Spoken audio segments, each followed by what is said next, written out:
आजकल हवाई जहाज में उड़ान भरने वालों की संख्या में वृद्धि हो रही है। हवाई जहाज को उड़ते हुए अधिकतर सबने देखा होगा, पर क्या आपने कभी सोचा है कि हवाई जहाज में ईंधन कौन सा इस्तेमाल होता है?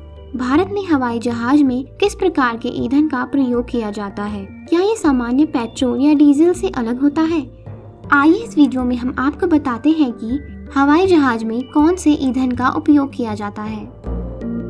हम आपको बता दें कि हवाई जहाज या बड़े विमान को उड़ान भरने के लिए उनका रनवे लंबा होता है। आमतौर पर वाणिज्यिक या एयरपोर्ट का रनवे एस्फॉल्ट से बना होता है, जिसकी परतें 4 फीट तक मोटी होती हैं। हवाई जहाज करीब 35,000 फीट की ऊंचाई पर उड़ते हैं। आइए बताते हैं कि इनमें किस प्रकार के ईंधन का उपयोग किया जाता है। भारत में इंडियन ऑयल विमानन सेवा एक प्रमुख विमानन ईंधन समाधान प्रदाता है और प्रमुख अंतर्राष्ट्रीय और घरेलू एयरलाइनों को जेट ईंधन को सप्लाई करती है। विमानन उद्योग में उपयोग किए जाने वाले विभिन्न प्रकार के ईंधन होते हैं और किस प्रकार के ईंधन का उपयोग किया जाएगा ये विमान के इंजन के प्रकार पर निर्भर करता है। वाणिज्यिक विमानों और लड़ाकू विमानों में उपयोग किए जाने वाला ईंधन केरोसिन आधारित होता है, जहां पूर्ण शुद्ध केरोसिन का उपयोग किया जाता है।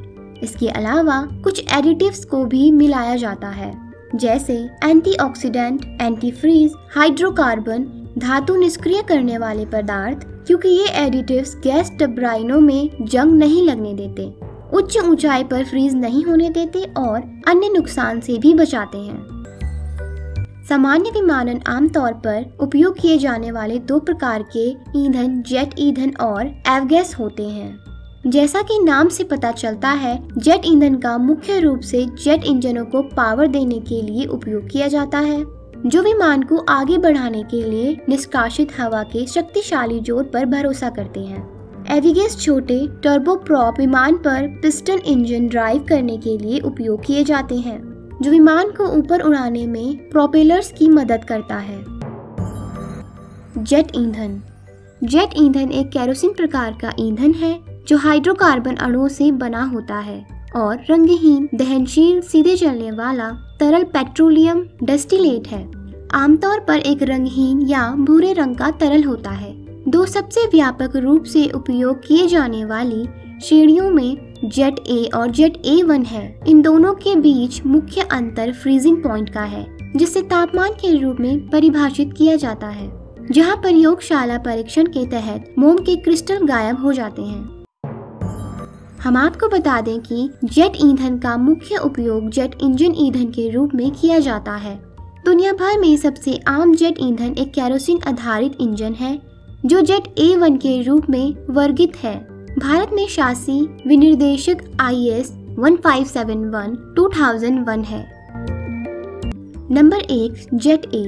ये केरोसिन के एक समान प्रकार का ईंधन है जो उत्पादित और आमतौर पर केवल US में उपलब्ध होता है। इसमें जेट A1 के समान फ्लैश पॉइंट है, लेकिन उच्चतम फ्रीज पॉइंट है। Number 2 jet A1। Jet A1 अधिकांश टर्बलाइन इंजन वाले विमानों के लिए उपयुक्त ईंधन का केरोसिन ग्रेड है। इसमें फ्लैश पॉइंट न्यूनतम 38 डिग्री सेल्सियस और फ्रीज पॉइंट अधिकतम -47 डिग्री सेल्सियस है। ये USA के बाहर व्यापक रूप से उपलब्ध है। भारत में भी इस ईंधन का उपयोग किया जाता है। Number 3 jet B। Jet B को व्यापक कट इंजन कहा जाता है क्योंकि ये गैसोलीन और केरोसिन अंशों का मिश्रण है। जेट B का फ्रीजिंग पॉइंट है लगभग -60 डिग्री सेल्सियस और इसका वाष्प दबाव केरोसिन की तुलना में अधिक है और गैसोलीन की तुलना में कम। इसका उपयोग जेट A1 के विकल्प के रूप में किया जा सकता है, लेकिन क्योंकि इसे संभालना अधिक कठिन होता है, इसलिए इस ईंधन का ज्यादातर ठंडे मौसम वाले क्षेत्रों में उपयोग किया जाता है। Aviation gasoline. एविगैस का इस्तेमाल छोटे पिस्टन इंजन संचालित विमानों को आमतौर पर निजी पायलटों, विमानन प्रशिक्षण स्कूलों या उड़ान क्लबों द्वारा किया जाता है। इन विमानों के इंजन भी ऑटोमोबाइल में पाए जाने वाले स्पार्क इग्निशन इंजन की तरह वैसे ही सिद्धांतों के अनुसार काम करते हैं। हालांकि उड़ान को अधिक से अधिक प्रदर्शन की आवश्यकता होती है, इसलिए अधिक उच्च ऑक्टेन ईंधन की मांग होती है। जेट ईंधन वाले विमानों की तुलना में वर्तमान में सेवा में बड़ी संख्या में एविगैस ईंधन वाले विमान हैं। हालांकि इनमें से अधिकतर छोटे शॉर्ट रेंज विमान होते हैं, इसलिए बेची गई एविगैस की कुल मात्रा जेट ईंधन की तुलना में कम होती है। दो मुख्य एविगैस ग्रेड उपयोग होते हैं, 100 और 100 LL। एविगैस 100 उच्च ऑक्टेन विमानन ईंधन पिस्टन इंजन के लिए उपयोग किया जाता है। इस इंजन में एक उच्च लीड सामग्री होती है और हरे रंग का होता है। एविगैस 100 LL भी एविगैस 100 की तरह बना होता है, लेकिन ये कम लीड सामग्री के साथ नीले रंग का होता है। ईंधन के अन्य प्रकार।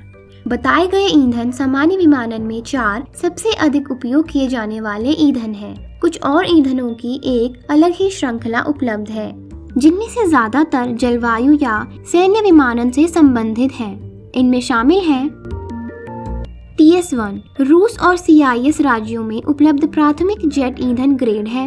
ये केरोसिन प्रकार वाला ईंधन अधिकतर अस्थिर होता है, लेकिन जेट A1 की तुलना में इसका फ्रीजिंग पॉइंट कम होता है, जो ठंडे मौसम में परिचालन के लिए जरूरी है। JP8 को जेट A1 के सैन्य समकक्ष के रूप में देखा जा सकता है। इसके ईंधन में कुछ अतिरिक्त तत्व होते हैं, जिनमें एंटी आइसिंग एडिक्टिव्स और संक्षारण अवरोधक शामिल हैं। JP8 सैन्य जेट ईंधन ग्रेड है, जो आमतौर पर नाटो वायुसेना द्वारा उपयोग किया जाता है। JP5 ये एक उच्च फ्लैशिंग पॉइंट केरोसिन आधारित ईंधन है, जिसका मुख्य रूप से विमान वाहक के आधार पर सैन्य जेटों के लिए उपयोग किया जाता है। मोगैस आमतौर पर मोगैस एविगैस से सस्ता होता है, इसलिए इस ईंधन का उपयोग करने के लिए पायलट इच्छुक होते हैं। रोटेक्स 4 स्ट्रोक मॉडल एविगैस पर चलते हैं, लेकिन उच्च लीड सामग्री के होने के कारण तेल में हर 50 घंटे में परिवर्तन किया जाना चाहिए और मिश्रण में खनिज या अर्ध सिंथेटिक होना चाहिए। बायोकेरोसिन जीवाश्म ईंधन के रूप में लंबी अवधि में जेट ईंधन अधिक महंगा हो जाएगा, इसलिए कुछ समय के लिए नए विकल्पों पर शोध चल रहा है। उदाहरण के लिए जेट्रोफा और कैमेलिना तेल से जैव ईंधन, एल्गई या सौर जेट पर आधारित बायोकेरोसिन पर। बायोकेरोसिन केरोसिन और जैव ईंधन का मिश्रण है। कई परीक्षण उड़ानों के लिए कई सालों से इसका परीक्षण कर रहा है।